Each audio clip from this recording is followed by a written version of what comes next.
வந்து ஒரு மொட்டை மாடியில் ராஜு, ரேணு, அருண் 3 பேரும் கிரிக்கெட் விளையாடிக்கிட்டு இருந்தாங்க.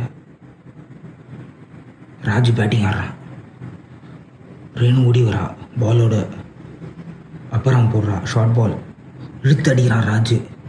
அது அருண் தலை மேலே பறந்து போய் கீழே விழுது.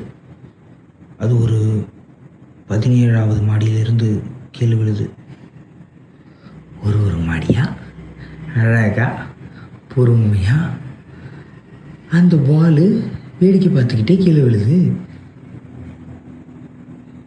15வது மாடியில் ஒரு குட்டி பொண்ணு, அவளுக்கு அவ்வளோ ஹைட்டில் நிற்கிறதுக்கே அவ்வளோ பயம். இருந்தாலும் அந்த பால்கனிலேருந்து எட்டி பார்க்கலாமா வேணாமா, அவள் ஹைட்டுக்கு அது முழுசாக கூட இல்லை. அதனால் ஏறி பார்க்கலாமா வேணாமா அப்படின்ற ஒரு தயக்கத்தோடையும் ஒரு பயத்தோடையும் ஒரு க்யூரியாசிட்டியோடையும் எட்டி பார்க்க முயற்சி பண்ணிக்கிட்டு இருக்கா. அப்படியே கீழே போனால் 14 மாடி காலி, 13வது மாடி காலி. எல்லாம் கதவை பூட்டிட்டு உள்ளே இருக்காங்க. பால்கனியில் ஒன்றும் இல்லை. 13வது மாடியில் துணியாவது காய போட்டிருக்காங்க. 12க்கு வரும்போது தான் ஒரு ஞாபகம் வருது. ஐயோ, நம்ம கீழே விழுந்துக்கிட்டு இருக்கோமே, கீழே விழுந்தா முடிஞ்சு நம்ம கதை.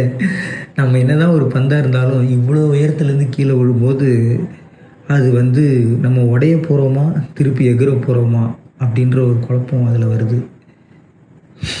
அந்த குழப்பத்தோட அடுத்த 10 மாடி சர்ருன்னு காணாமல் போகுது. கடைசி 2 மாடி அழகான தோட்டம், பச்சை பசேல்னு இருக்குது. 2 பூ வேற பூத்துருக்கு.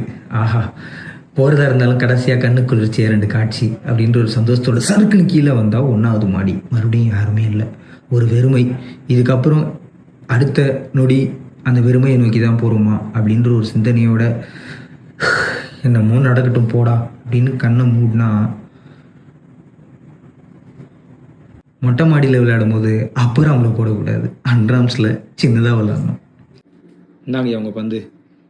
நன்றியா.